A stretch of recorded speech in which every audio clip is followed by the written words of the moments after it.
Hey everybody, hey, it's Claude Bell here, 24/7 Online Marketing. And hey, one of the most challenging questions I get all the time from people about the most biggest challenge they have when marketing a business comes to not getting enough leads. So I thought I'd put together this quick video for you to share with you the 7 things that I go through, but basically when I'm looking at a client's business and their website, especially to tell me not getting enough leads, there's really 7 things that you need to do to see if you have the basic foundation of getting leads off the internet. The first thing you need to do, if you have a website, is make sure that your website is actually indexed. And what does that mean? Index means that you're basically telling search engines that you actually have a website. So, hey, search engines, I have a website. Here's the information about my website. Okay, that must be done first. Oh, and by the way, I'm going to go over this really quick, but there is a detailed tutorial you can actually get to along with a case study. The case study you can get to is at 7stepseo.com/case study. All right, so the second thing you need to make sure you do is make sure that you have a sitemap. Okay, now you have to submit a sitemap to search engines. So what that does is basically, hey, Google, here's how to categorize my website. All right, so I'm a baker, and my website is broken down into pies, cakes, and breads. And so that kind of you break it to them that. And so underneath pies, I have apple pie, pecan pie, peach cobbler pie, blueberry pie, and then under cakes, I have chocolate cake, vanilla cake, marble cake, a swirl cake. And then under breads, I have, sourdough bread, I got wheat bread, I got French bread, exactly. So that's what you're going to do. The sitemap is going to tell searchers exactly how your website is categorized. Okay? The third thing we need to make sure is that your website is fast. All right? Now, what I mean by fast, that's load fast.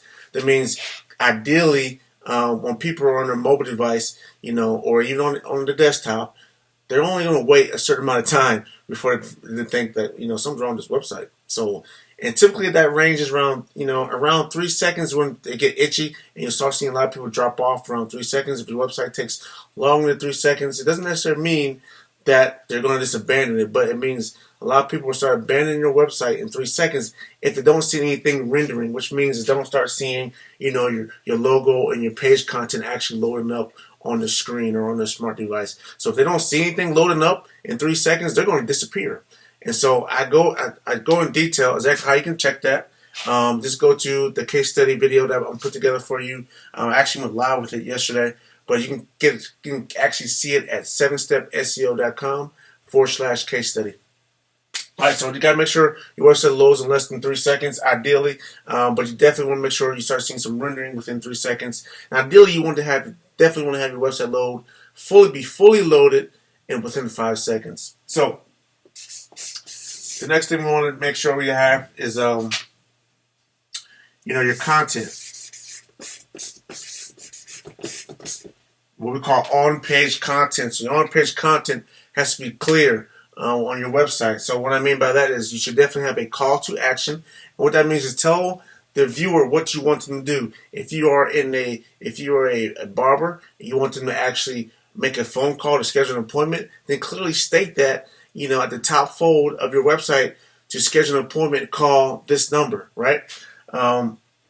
If you want them to subscribe to your newsletter, make sure that's clear, upfront, visible. One of the first things they see, subscribe to this newsletter to get more tips on such and such. Okay? So you want to make sure you have good content. The content on your website does not have to be fancy, does not have to be flashy. Just need to tell them the benefit about doing business with you. What benefit are they going to get from doing business with you, right?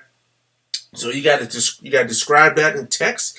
Ideally, you can do that in pictures, and even better if you do that with a video. You don't need to have a video, but video will work extremely well. For some of my clients, I've done videos, and some of them I have not done videos. And be honest with you, as long as you have pictures out there showing the benefit of what you do. So if you're a barbershop, you're in the service industry, and you do haircuts, right? So what you want to do is show final pictures of people's hair after you finish cutting their hair, or if you're a stylist, styling their hair, right? If you're a baker, show the final baked good, right? Show the apple pie, what it looks like, that type of thing. So you kind of want to make sure you want to show the benefit of what you are servicing or what you are providing. Okay? 5. Now, we want to make sure that your website is mobile friendly. Okay? Mobile friendly website means basically when someone looks at it on your website on their mobile device, it should look friendly. It should not be real small. It shouldn't be any small text. They should be able to read it. They should be able to click on things with their thumb. And Google has definitely made this a priority, one of their priorities. They made that announcement years ago. And that because they've done so, they also have provided a free tool that you can get to. If you just type in Google mobile friendly test, it'll pop up like that. But once again, I also put a lot of detail on how it works and the links into a case study video that I put together for you. You can watch it. It's roughly 30 minutes long. No email address, anything required. It will play automatically once you go to 7stepseo.com/case study. All right. So you got to make sure it's mobile friendly. 6th thing that we want to do is security. Almost forgot. I shouldn't say secure. I should say secure website. Secure. You want to make sure that your website is secure. What I mean by that is you want to make sure that information that people provide to you on your website is secure. It won't be. It can't be taken. It can't be manipulated or any type of way. It's going to be kept private. And how you do that, you got to make sure you have a secure server to make sure you have a secure website. And you might be thinking, well, Claude, I'm not collecting any data from anybody. I'm not collecting any financial data, any credit cards. I'm just asking for an email address because I just want an email address for a newsletter. Well, guess what?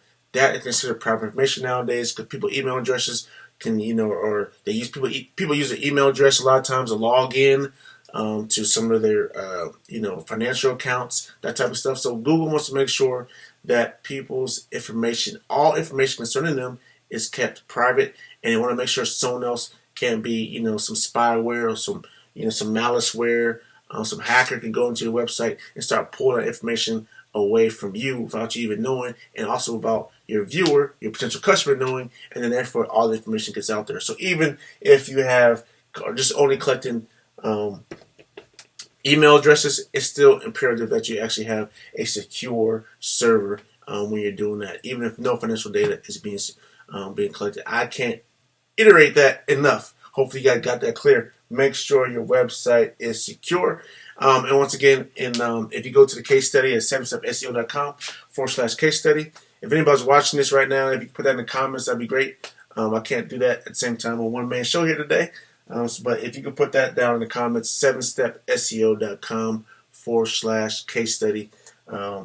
There's a big tutorial video. I'll show you exactly what these 7 steps, and I'm about to share with you the last 7 step in a second here, but I show you exactly the results of what happens when you actually implement these 7 steps with a private consultant client of mine.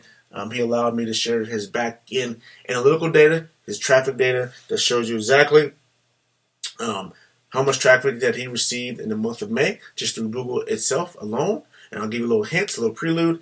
He received over 6,000 search views on Google alone. He's a local business, a barbershop business local, and so he's received over 6,000 views alone. He also received over 48 phone calls directly to his shop. He also received over 112 people requesting for directions to his shop in the month of May, and then also he received 45 clicks to his website.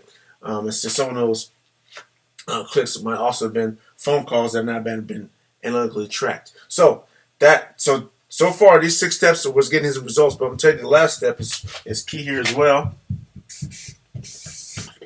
The last step is accurate. Oops, I can't spell. Accurate business information.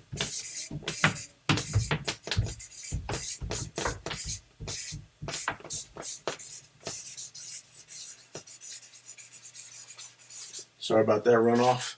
So accurate business information is the last step. And what do I mean by that is that you got to make sure that all your business information is accurately listed all over the internet. Okay. Now here's a problem. Let's say you started your business out 5 years ago, and you started your business out with your personal phone. Right? your personal cell phone. You got a little website out there, and you had a personal phone number, or you went to the your local government and you registered your business name, but you used your personal cell phone to register your business name because you didn't have a business number yet. So, and then you also using your home address because you didn't have a actual physical business address yet. And so that information sometimes is searched by the search engines, and they can get that information from you. Sometimes, they sell information to third parties. Third parties list that information out there, and so your business information is listed. Google search engines and other different websites out there like Yelp, Foursquare, Merchant Circle. There's a bunch of them out there that pull information from everywhere they possibly can to trying to find out, your business and where your business is located to help promote your business. But they might actually, since they're not actually talking to you directly, they don't know exactly where your business is located, don't know the exact information about your business, so they can actually have wrong information about your business. So the worst thing that actually happen is someone goes to their phone, says I'm looking for a baker, and they say, okay, here goes Bailey's Bakery, and Bailey's Bakery is located at such address, and this is such telephone number. And so the consumer calls that phone number, and it gets, hello, this is T. Sean Groceries. I thought I was calling Bailey's Bakery. Is this the right number? Boom, this makes you look bad. You just lost a customer, right? Because they're looking for you, but they got a wrong number. They had no other way of finding out where you actually are located, right?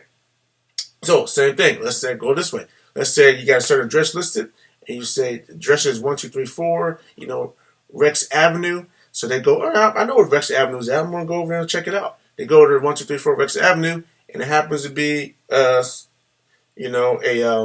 instead of a bakery store, it's a auto dealership. You're like, what is going on here, right? So you have to make sure your business information is accurately listed. You can actually go in and fix a lot of the information that's out there totally for free on your own. It takes a lot of time, but you can actually do it on your own.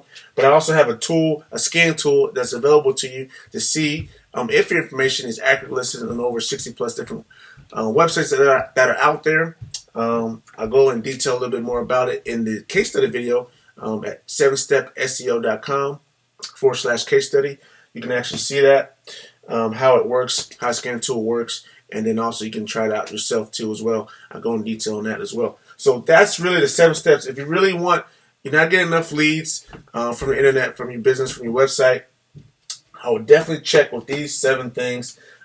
Go check out the case study video, show you what happens when you actually put these 7 steps, implement these 7 steps right, what can happen to your business. So that's all I have for you today. Hope you enjoyed this video. Hold on, before I go, let me see if we have anyone to join. Any questions that are out there?